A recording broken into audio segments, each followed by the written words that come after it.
Hello everybody, and welcome to Pravus Gaming with more Imperator Rome. It's been a while since we last played, not since release.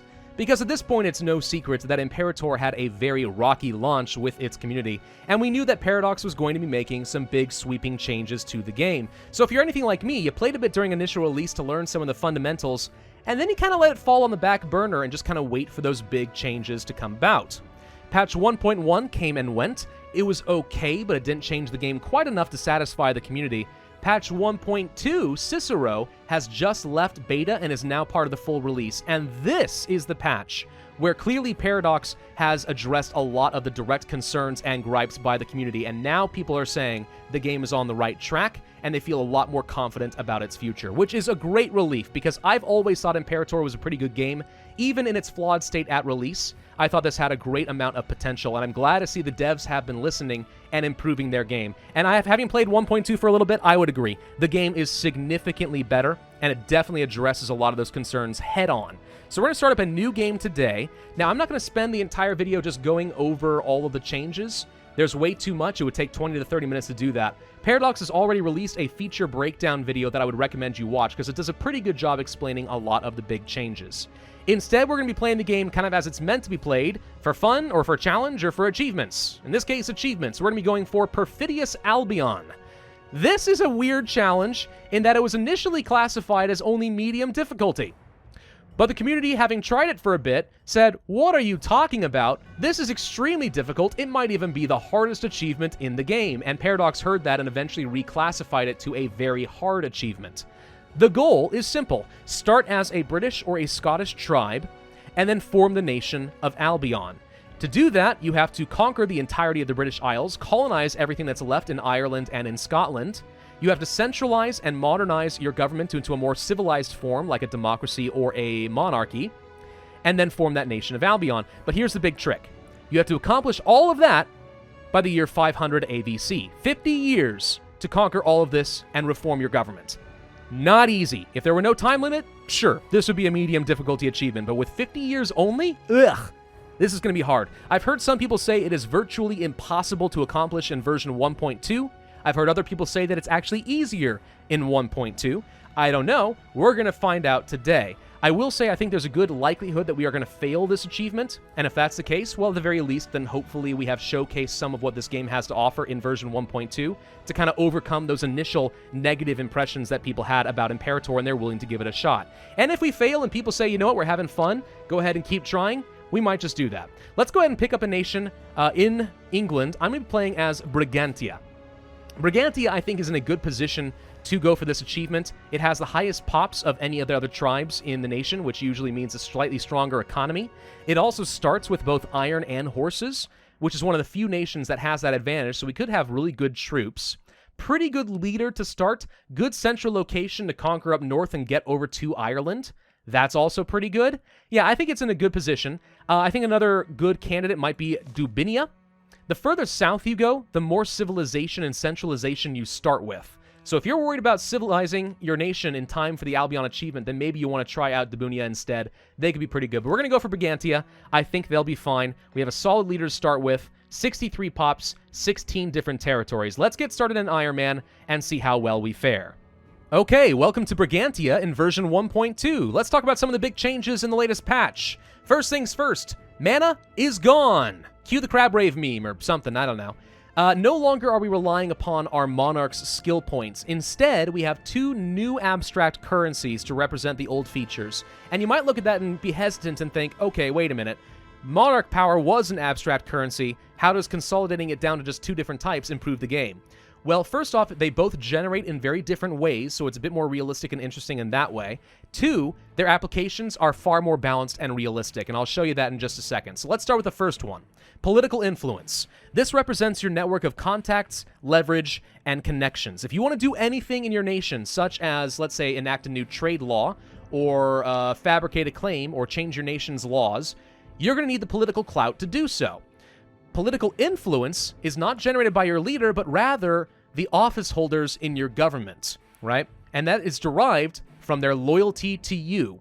So an interesting change to the game now is sometimes it is not worth hiring the most competent person for a job, but rather the most loyal, because you want to surround yourself by a bunch of yes men so you can accomplish whatever you want inside your nation and have lots of political power. That's a very interesting change. Now, it's a trade-off. Less competent people give you less bonuses, but maybe that's worth it to you. I don't know. I like the way that this generates. I think it's pretty cool. The way that you use political influence, some things are instantaneous, like changing a law, you sign the law and boom, it's done. Some other things, like increasing your stability or fabricating a claim, are not like instantaneous, wave your magic wand and it just happens, but rather they build up over time. I'll show you that in a second, but this is a really cool change. Political influence is much better than the original mana system. Military experience is the second abstract currency. This one's a little less exciting. It works the same as the martial power that we had before. You use it to get things like your military traditions, for example. But again, rather than derive from your leader's skill, instead, this derives from your military experience. As you attack your enemies, as you drill your armies, you will become more experienced in the ways of warfare, and at some point you become experienced enough, you can refine your wartime philosophy to get a bit stronger and better organized. So it's not quite as flashy, but I think the fact that this generates in a different way makes military experience a lot more interesting, and I think this is another good change to the game. Stability has changed. I think this was from the 1.1 patch. Instead of an integer value of like -3 to +3, it is now a sliding scale from 0 to 100 that naturally trends toward 50 over time. It tries to find a nice, happy equilibrium. This is kind of cool because the way to get stability is either from events, or you can still make sacrifices to the gods. Now, previously, you just spent some of your power, stabbed a pig, and everyone across your nation was like, huh, I feel a bit more stable now. That didn't make a lot of sense. So now, you get a monthly stability change from stabbing a pig. It does cost you some of that political influence, but you can see we gain monthly stability change of 0.2. This means it takes time to build up the stability of your nation. It takes time and effort to get it up high, and then it keeps taking time and effort to keep it there. Otherwise, it will gradually decay back down toward 50. It's very interesting. I would say that this is a really good change to the game. I like the new stability mechanic a lot. Probably better than most of the other iterations of stability across other Paradox titles. I like to see them actually do this in EU4, because I think it makes a lot of sense. Aggressive expansion, tyranny, war exhaustion, centralization, nothing's really changed over there. Naval combat has been revamped. There are lots of different ship types. The bigger the ship is, the more damage it does to smaller ships, but it really has less maneuverable advantage because it's too big. It's not as maneuverable. So you actually want to have naval compositions now of good, strong ships in the center front line to punch through your enemy, and a lot of smaller, more maneuverable ships to flank them and encircle and board your enemies. So this is kind of cool. Changes the way the naval game works entirely. I like it a lot. Pops have been completely revamped. So previously, if you wanted to move your pops around or promote them or culturally assimilate them or religiously convert them, you would spend your power and do it instantaneously. I mean, there are ways that it could be done kind of over time, but most of the time you would just micromanage every one of your pops. And it didn't make a lot of sense. You know, if I'm playing as a Gallic tribe in France and I came down here and conquered some land in Egypt, I shouldn't be able to click some buttons and say, forget your culture, forget your religion, you're a Gallic druid now. Just didn't make sense. That's now completely gone. Now pops automatically assimilate and convert over time. They sometimes will migrate around of their own accord. If they see a territory that looks more attractive to them because it has a better local economy or it's not as overcrowded, they might move around on their own. And also, they will promote on their own. So basically, you have dynamic, living, breathing pops, which I would say is a very good change to the game. However, it is a bit of a mixed bag in the sense that there's not as much micromanagement necessary. So some people who are already complaining about this game not having enough to do in peacetime might find that this actually makes it even less interesting during peacetime because there's just not as much to do. It makes sense. There's a lot less useless micro, but that's one less thing that you have to do. Another big change to the game is food. Food is now a resource you have to worry about. You'll gradually produce this in a region from your local farms, especially in your settlements, and fill up your grain stores until you hit maximum capacity. If you have a surplus of food, you get local population growth, which is great. If you eat all of your food and don't produce enough, then your population will start to starve and bad things will happen to you. It's especially dangerous if you have enemy armies walking through, stealing all the food from your local farms and burning down your granaries. They can inflict a lot of damage and make a lot of people die out that way. So food is a pretty cool addition to the game that you're going to have to manage. I also really like, just thematically, that if you have a large, sprawling metropolis of a capital, rather than continue to import more luxuries, you may find yourself in a position where you have to start importing grain from the breadbaskets of Europe just to keep your population fed. Very cool change. I like this one a lot. There's also a lot more buildings in the game. Now, there's different levels to each of these different territories. Most of them are going to be settlements, right? Rather than have cities across every single territory in the world, most of the time you'll have small farming communities or mining communities or whatever it's going to be. If you get enough population and you're willing to spend the time and the money to improve your infrastructure, you could have a city or a metropolis. Different cities and metropoli can have lots of different buildings accessible. So you can already see just a settlement has a lot of different buildings currently available. Cities have even more, and you can use those to give benefits to your pops, or perhaps encourage them to become more educated and become citizens, or migrate to the city because it is a cleaner, better place to live through aqueducts. It's another cool change and gives you a little bit more to do as far as your economic development. All of this is really great. I think this addresses a lot of the big concerns from the community. I like it a lot. I think this is extremely promising. Now, with all that out of the way, let's actually play the game. Okay, so as I said, we need to form Albion in the next 50 years. Let's take a look at decisions and see what's involved in that. We need to conquer the entirety of the British Isles. That means a lot of fighting, and it means a lot of colonizing. That alone is pretty difficult to do in the next 50 years. We also need to be a monarchy or a republic, so let's look at these. We would need 80 or more centralization, which is currently only at 5% and is not increasing, so that's going to be a hard bottleneck. Also, our capital needs a local civilization level of 50 or more. I think our current cap is like 21. As we centralize, we'll increase that by like another 7 or 8, so we can get to like 28. But that's not enough for the 50 within the next 50 years. So we need to have a way of increasing our centralization up to 50 within the next 50 years. That's going to be tough. Very hard bottleneck there. Also, we need to pass some laws, either absolute authority for a monarchy or council legal authority for a democracy. We'll probably go down the monarchy route just because it does give you extra centralization if you do so. One other thing that we will probably do along the way, in fact, I think we have to, is uniting Britannia. Britannia basically means you just have to own the entire Britannia region. If we can do so, we get another 15 civilization level across the nation for our national ideas, so that's huge. Also, our capital gets another 10 automatically, so that's 25 more in the capital. So by the time we get to 80 centralization, 28 civilization plus another 25, hey, there's the 50 we're looking for to embrace a new government form and then form Albion. So forming Britannia is something we're going to do anyway. It's absolutely a high priority. This, I think, you have to do if you want to get Albion within the next 50 years. So we want to do a lot of fighting down in Britannia, if at all possible. I don't know, it's going to be a little bit tricky. We probably should start with the basics and get our character married. I guess I'll pick you since you have a pretty good military score, and I'd like to use you as a loyal general. So we'll do that. Make him loyal, okay? We should start also by passing a law. So let's go to our government and pass an economic system law. This costs me 15 stability and 35 political influence, but it can greatly increase our centralization. So economy statutes isn't that great. It only gets you 0.05 monthly centralization and 20% commerce income. As a simple tribe, I don't think we're going to get a lot of commerce, so this seems meh. Whereas coin minting initiative gives you 0.1 monthly centralization and monthly civilization change. This is exactly what we need, so we're going to start with that. We'll become unstable, but at least we're going to start working on our centralization. Now, if we look at our government, we have 5. We're increasing. We need 75 more. Divide that by 0.1 per month. That means it's going to take 750 months to get up to 80 centralization. That's 62 and a half years, which means currently at our current rate, we cannot get enough centralization to form monarchy by 500.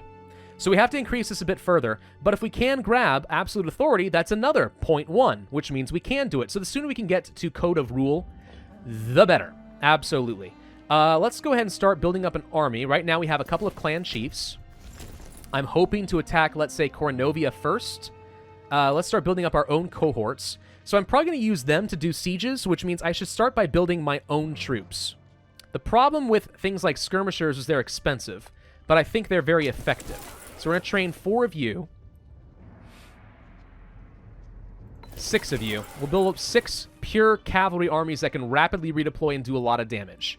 Now, I think one very valid strategy as Britannia is to try to kill Dubunia, Icinia, and Cantiasia as quickly as possible. The reason being, they are the only other 3 tribes in all of Britain that have access to iron, which means they're the only ones who can build heavy infantry, which happens to be the only unit that's a really good counter against my cavalry. So if we kill them, no one else has heavy infantry. They'll all build light infantry, archers, and chariots. It so happens mounted skirmishers are good against all 3 of those. So I like the idea of using them, if we can. So we want to kill these 3 quickly if possible. That will put me at a distinct military advantage over everyone else. Let's grab our idea slots so we can get our national bonus. 15% national tribesman happiness means we get more money and more manpower. We'll go for morale of armies, and we'll increase the loyalty of our clan chiefs and our generals. Seems fine to me. For an omen, you can see, by the way, we have a monthly civilization change of 0.11 here. That's actually super duper solid. If we need a lot of civilization in a hurry, an omen might be a good way to do it. But currently, we have such a low cap, I'm not sure it makes a big difference, so we'll ignore it for now. Let's go for even more national tribesman happiness, just so we can have a lot more money and manpower coming in. All right, seems good. We now need a claim. We could fabricate a claim, and it'll take about 3 years and cost me 20 political influence. All right, that's not so bad. However, I don't want to wait 3 years. I like to attack these guys ASAP. So what I'm going to do is go to my government, and we're going to summon a war council in just a moment. Let's bump it to speed 5 and try to do that now. Why can't we do it? Hey! Hey! Let me do it. Any neighboring country, not allied and not a subject. I got plenty of that. Okay, it seems to be a little bit bugged for a second. I think it may be because I don't actually have any troops or something. Come on, let me summon a war council, dang it. Some people want alliances. Well, that sounds great. We have troops now. Can I do a war count? What's going on? I've been able to do this in the past. I don't know what's going on all of a sudden. We should be able to summon a war council. All right, we're going to fabricate a claim on somebody. I think I will try allying these folks up here to the north, because they're not going to want to take any of my lands. Well,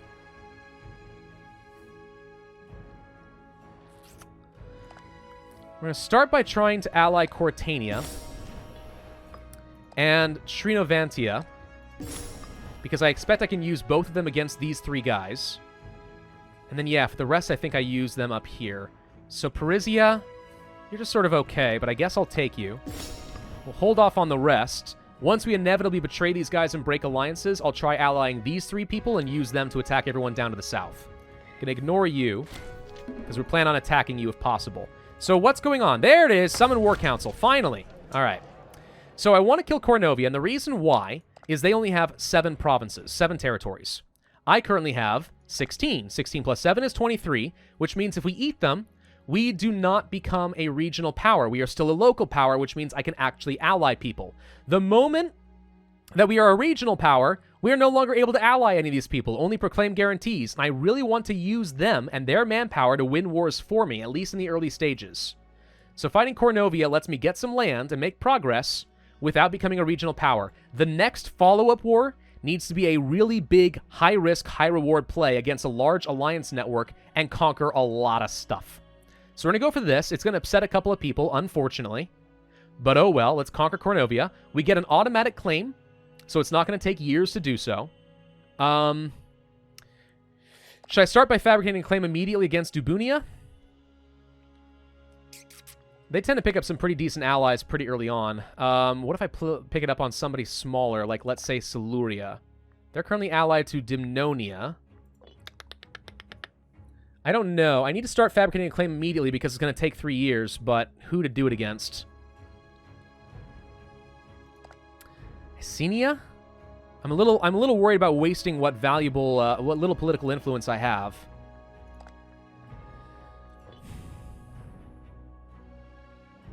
Let's start fabricating a claim against Dubunia, and if we can do it, great. If not, well, at least we'll have a claim so we can easily take the territory without giving myself quite as much aggressive expansion in the future. But I want as much political influence as possible. To that end, let's go to our government. I don't like that my high priest is disloyal, so let's pick up somebody new. You would do fine, I guess. You're not very good, but you're a scorned family, so I can at least fix that. And she's way more loyal. Citizen output does not matter, so let's go for someone more loyal like you. Taxes, I like taxes. You're not a huge downgrade, and you'll be more loyal. So I guess we'll do that. Aggressive expansion change, you're not bad. We'll do that. You're disloyal now, so I don't want to use you. I could put my husband in power. We'd lose 1% happiness if I did this. I guess I'll do that. Recruiting the cohorts, not a big deal. You're disloyal, though. So we're going to take only you. We don't recruit nearly as fast, but who cares? And yeah, we've upset a lot of people, unfortunately, so I don't have a lot of other characters I can use for my government. So this is going to have to do, but now we're making 1.87 political influence per month, which is going to be good. All right. Clan chiefs to the front line, please. Bring you guys down over here so we can have some cavalry ready to go. So if I attack you, we can bring in not Trinovantia because they don't have military access, which is true. Who else could I ally to use against Cornovia? Let's start by allying these guys up here, who is allied to Damnonia. That's okay. Yeah, we're going to ally them. We now have too many relations, which costs me some political influence, but it's fine. It's one more person I can bring into a war. And I kind of think I'm going to ally them long-term anyway. Although the only risk of doing this is that it's going to take us longer to get to Ireland to do any colonization. In a test game, I actually tried colonizing the Isle of Man pretty quickly. But then for some reason, after I colonized it, I couldn't move troops over here anymore. And I'm not sure why that was the case. I couldn't move, not troops, sorry, pops, to like start colonizing anything. It was really weird. I'm not sure that was the case. Either way, the Isle of Man's not going to do us a lot of good unless we conquer Ulutia. So we have to get up here eventually. So we're slowing down our colonization, hopefully, so that we can win wars a little bit faster. If I call in Coritania too early, though, they may take some sieges and not give me land, which would be a problem. So let's get our own troops in position first. Fortunately, we have cavalry, so they'll react very quickly, win a lot of early fights. I need to put my best general in charge. And that's going to be you. You're scorned, so I'm a little worried about the loyalty there. But you're talented, and with a high enough martial skill, when you come in to join in a fight, you'll get to decide what tactics are currently being used. So we might be able to save ourselves a lot of manpower by doing that. We'll set you guys both to deception, so you just, you know, you're good at this. All right, seems fine. All right, the last thing I can think to do before we start any wars is go for inventions. Now, inventions are different because power doesn't exist. So if you want inventions, you spend cash. The cost is derived from the number of pops in your nation, so the larger you are, the more expensive it is. If you're small, it's very cheap. Good way of keeping things a little bit balanced so that small nations who don't make as much money can still pick up a few inventions along the way. We're going to spend what little money we have left picking up a few of these, especially ones that are going to make me stronger for our military or give me some immediate economic benefit. Starting experience probably would have been good to pick up if before I trained my horsemen. I should have done that first. That was what I intended, and I forgot. All right, let's go for supply limit. Taxes, tribesman output. Reduce the speed of fabricating claims. I think this shaves off like 2 or 3 months from the 3 years, so it's like a 7 or 8% increase. It's not a lot. We'll go for that. And army morale recovery. Don't have enough money for the learning on the job, so I guess we'll have to wait on that anyway. We're not making a lot of money, though, unfortunately, because horsemen are expensive. So that's a thing. Oh, look! They allied Coritania. Well, that is awkward. So we wouldn't be able to use you. I'm going to dissolve this alliance and ally these guys instead. And the result will be that Trinovantia and Icenia will have military access to attack these guys. So I think we actually will be able to call them into the war. We do have to wait a little while. No, I can do it right now. Icenia won't join because reasons, and I don't know why. They're acting as if we can't have military access, but let's go ahead and call all of them in. All right, so this just got a little bit tougher than I expected, so we need to win this pretty resoundingly. I need as many good allies coordinating their efforts as possible as quickly as we can. All right, let's go for it. So I'm going to take you and send you down here. We're going to take you to just go ahead and siege whatever we can as quickly as we can. Catch their army out if possible. Let's find them. I don't know where they are. There they are. Found them. Okay, hang on. You're still walking in. Unfortunately, I kind of jumped the gun and attacked before I was ready, so I have 6,000 cavalry. The good news is we do a lot of damage to chariots and archers, and we have really good flanking. So we can do a lot of damage there. If I can just get the rest of these troops in position, which they're almost here. There it is. All right, we should win that fight. There we go. We didn't lose much.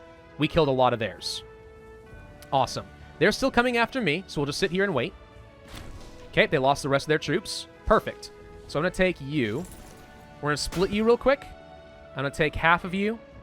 to just go up over here. Let's just siege what we can as fast as we can. Actually, wait. Let's go here. No, we can't. We have a fort in the way. Zone of control. Right, that would be a thing. Call in allies. Absolutely, Icenia. Join. Okay, the military axis is there. Guys, go, go, go. Kill Cortonia, or whatever they're called. Who are you? Did you just join?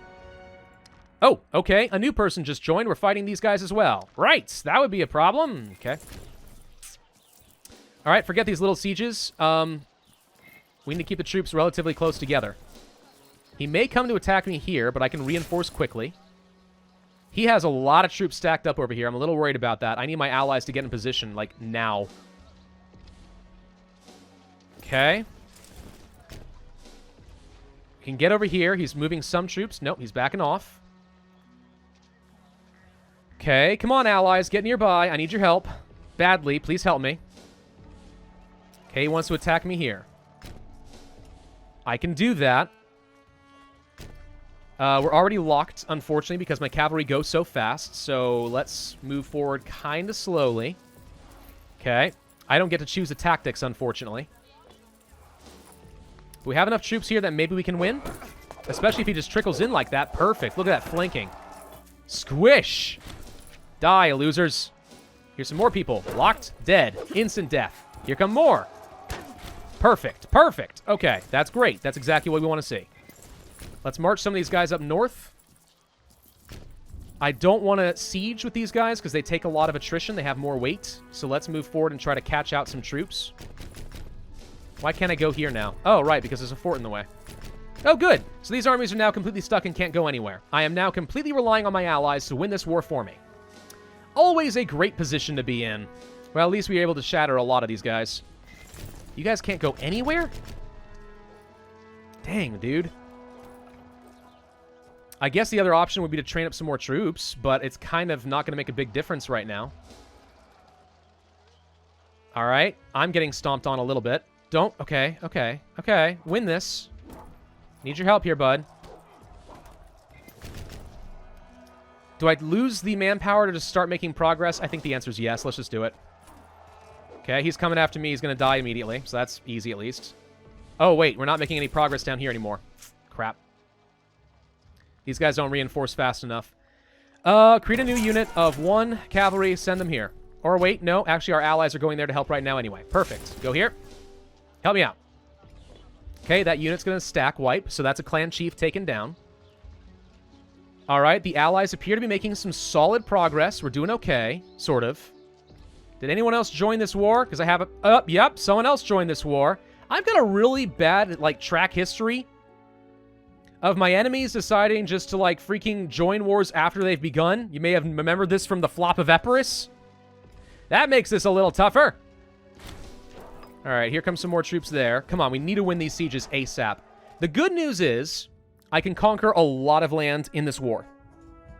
The downside is it's going to be a little hard for me to start new wars if I immediately lose my alliances. Here's what I could do. Take this land and then make the rest of these guys tribal vassals. Now, tribal vassals I can't call into war, so it's not helpful in that sense. But I haven't taken direct land, so I'm still not a regional power, and they can't join any other alliance networks, which keeps them out of here until I'm willing to break the tributary status and then attack them. So it makes it a little easier for me to piecemeal take them apart later. That might be a good strategy. This is a problem. Yep, that's a big problem. We need to win these forts, like now. Like now. Sure, experience decay reduction seems nice. He's attacking my cavalry here. Okay. He's gonna probably immediately die. Our flanking's way better than yours. Yeah, so he's gonna siphon in, but we're starting to immediately kill them before he can go very far. So that was easy. Telling you, cavalry are good. Killed a lot, didn't lose much. We can break the siege if we need to. The allies are still kind of bouncing around and not doing very well. Okay, we got the fort. Great. Awesome. Super good. Can we attack somebody here and kill a few more? I need to stack wipe as many as possible. Germanic power, fort defense. Sure. If we need to, we could peace out with these guys and just end the war if it looks like I'm in the risk of losing. That is an option. But hopefully we don't have that problem. I need to win this siege. I'm going to assist you here. Try to kill these guys. I don't want to use cavalry for this. This is not how I want to do it. Losing manpower like this is sucky. But we need to win this stuff fast. Alright, so these guys are already working on this fort. I need you guys to stick around, please. Okay, here come the enemies. If I can take their fort in the next couple of years, we can separate piece some people out. Okay, I'd love to help here, but alas, I don't want to lose fort progress, so we're not going to. At risk of him coming after me. He's not. Good. Come on. Come on! Win stuff! He's sieging down my lands now. Allies, you're not doing much. You guys should be able to flank the crap out of them. What's going on? It's okay. We're actually doing okay right now. I'm a little worried about this, but if we can just take this fort. There we go. That makes it easier. All right, now we use the cavalry to start marching around and killing people. These guys will stick around doing sieges. I've gained dysentery. Well, that's bad timing. Let's see if we can assist here. Okay, he's running away. Can we find... Yep, we can assist here. Okay, it looks like it's actually going to be a very big fight. So he's about to attack us pretty hard. Hopefully we win. Again, I have the superior units. We're defending in farmland. Ugh. He can stack up a lot more troops and hurt me.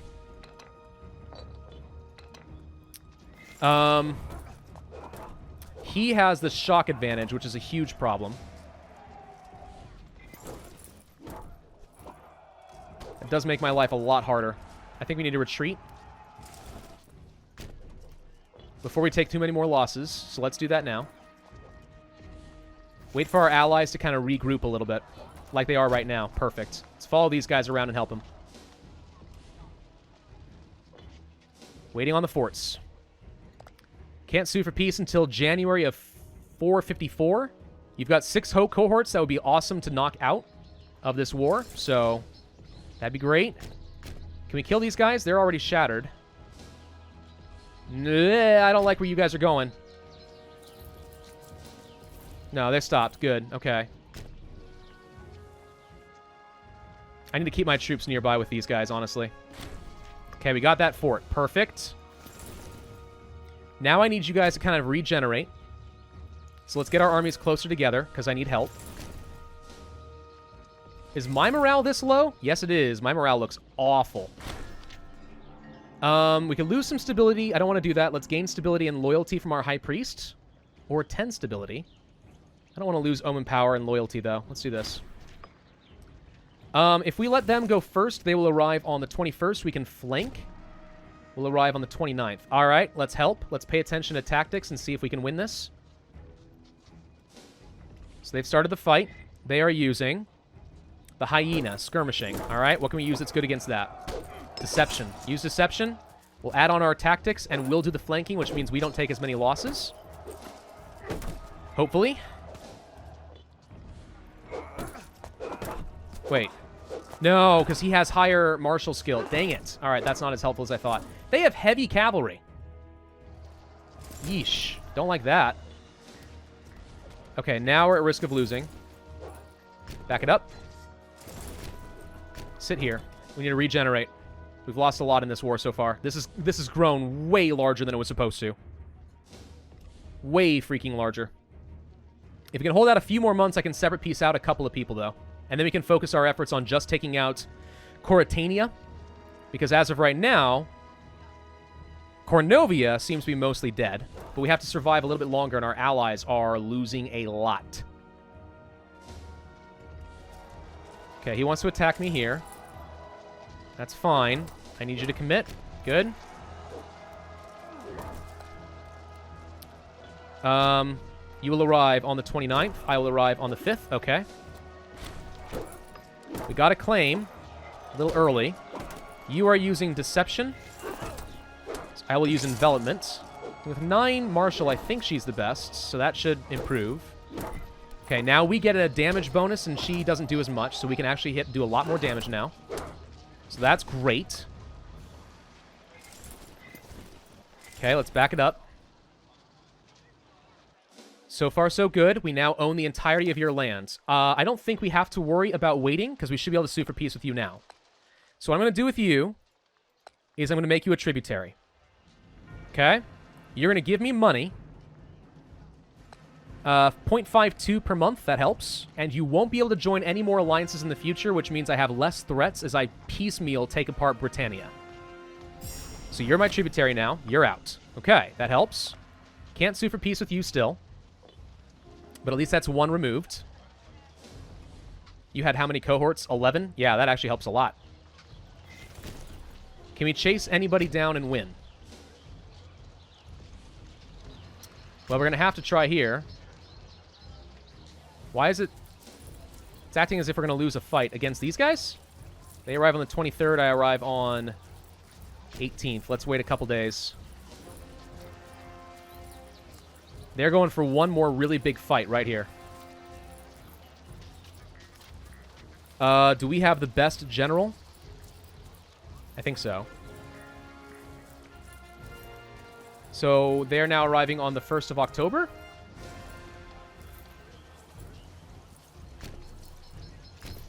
Let's wait a few more days.